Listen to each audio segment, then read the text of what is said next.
আজকের গল্প একটি ছোট্ট গ্রামের, যেখানে মাত্র ১৯ বছরের এক তরুণীর মৃত্যু গোটা রাজ্যকে নাড়িয়ে দিয়েছিল। তিনি ছিলেন সবার প্রিয় শিক্ষিকা, স্বপ্ন ছিল নার্সিং পড়ে মানুষের সেবা করার, কিন্তু সেই স্বপ্নই মাঝপথে থেমে গেল। হঠাৎ নিখোঁজ হওয়া, তারপর মৃতদেহ উদ্ধার, এই ঘটনায় মানুষের মনে একটাই প্রশ্ন, আসল সত্যিটা কি? আজ আমরা জানবো সেই তরুণীর শেষ কদিনের কাহিনী। ১১ই আগস্ট দুপুরবেলা তরুণী স্কুল থেকে বেরিয়ে পরিবারকে বললেন তিনি নার্সিং কলেজে ভর্তি সংক্রান্ত কিছু তথ্য সংগ্রহ করতে যাচ্ছেন, কিন্তু এরপর থেকে তার আর কোনো খোঁজ পাওয়া গেল না। পরিবার মরিয়া হয়ে খুঁজতে লাগলো, আত্মীয় স্বজন, বন্ধু, আশেপাশের গ্রাম, কিন্তু কোথাও তার কোনো খোঁজ পেল না। একজন প্রাণবন্ত হাসিখুশি মেয়ে, যিনি প্রতিদিন সবার সাথে যোগাযোগ রাখতেন, হঠাৎ এভাবে উধাও হয়ে যাওয়াটা ছিল অত্যন্ত অস্বাভাবিক। ২ দিন পর ১৩ই আগস্ট ভিওয়ানির একটি মাঠে গ্রামের কিছু মানুষ দেখতে পান এক তরুণীর দেহ। খবর ছড়িয়ে পড়তেই গ্রামে নেমে আসে শোকের ছায়া। পরিবার দৌড়ে যায়, আর সেখানেই তারা শনাক্ত করেন এটাই তাদের প্রিয় কন্যা। চারপাশে একটাই প্রশ্ন, এত প্রাণবন্ত সুস্থ সবল একটি মেয়ে হঠাৎ কিভাবে এমন মৃত্যুতে পৌঁছালো? ঘটনার তদন্ত শুরু করলো পুলিশ। প্রথম থেকেই পুলিশের দাবি ছিল এটি একটি আত্মহত্যার ঘটনা। তারা জানায় ঘটনাস্থল থেকে একটি কাগজ উদ্ধার করা হয়েছে, যেটিকে তারা সুসাইড নোট বলছে। কিন্তু পরিবারের ধারণা একেবারেই আলাদা। তাদের বিশ্বাস মেয়েটি কখনোই আত্মহত্যা করতে পারে না। তারা বললেন এর পেছনে অন্য রহস্য লুকিয়ে আছে। খবর ছড়াতেই গ্রামবাসী ক্ষোভে ফেটে পড়লেন। গ্রাম ও আশেপাশে শুরু হলো প্রতিবাদ, ধর্ণা। পরিস্থিতি দ্রুত জটিল হয়ে উঠল।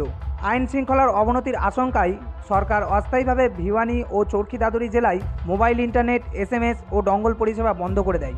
প্রথমে ৪৮ ঘন্টার জন্য, পরে আবার ২৪ ঘন্টা বাড়ানো হয়। ফলে গোটা এলাকা কার্যত বাইরের পৃথিবী থেকে বিচ্ছিন্ন হয়ে পড়ে। পরিবার পুলিশের উপর আস্থা রাখতে পারল না। তারা জোরালোভাবে দাবি করল স্থানীয় হাসপাতালের পরিবর্তে দিল্লির AIIMS হোক ময়নাতদন্ত। অনেক চাপ প্রতিবাদের পর অবশেষে AIIMS তৃতীয়বারের মতো ময়নাতদন্ত হয়। রাতেই করা নিরাপত্তার মধ্য দিয়ে মৃতদেহ গ্রামে ফিরিয়ে আনা হয়। পুরো গ্রাম তখন শোকে স্তব্ধ। গ্রামবাসী ও পরিবারের ক্রমবর্ধমান দাবির পর অবশেষে রাজ্য সরকার জানালো মামলাটি যাবে CBIয়ের হাতে। মানুষ আশা করলো এবার হয়তো সত্যি প্রকৃত কারণ সামনে আসবে। তবে অনেকে প্রশ্ন তুললেন, এতদিন তদন্ত শুধু আত্মহত্যার দিকে কেন ঘুরপাক খাচ্ছিল? অন্য সম্ভাবনাগুলো কি যথেষ্ট গুরুত্ব পাচ্ছিল? ঘটনাটি দ্রুত রাজনীতির কেন্দ্রবিন্দুতে পরিণত হলো। বিরোধীরা বলল এই ঘটনা প্রমাণ করছে আইন শৃঙ্খলার অবস্থা ভয়াবহ। কেউ কেউ অভিযোগ তুলল একে আত্মহত্যা বলে চালানোর চেষ্টা হচ্ছে। আবার অন্য একটি অংশ বলল আসল সত্যিটা চাপা পড়ে যাচ্ছে।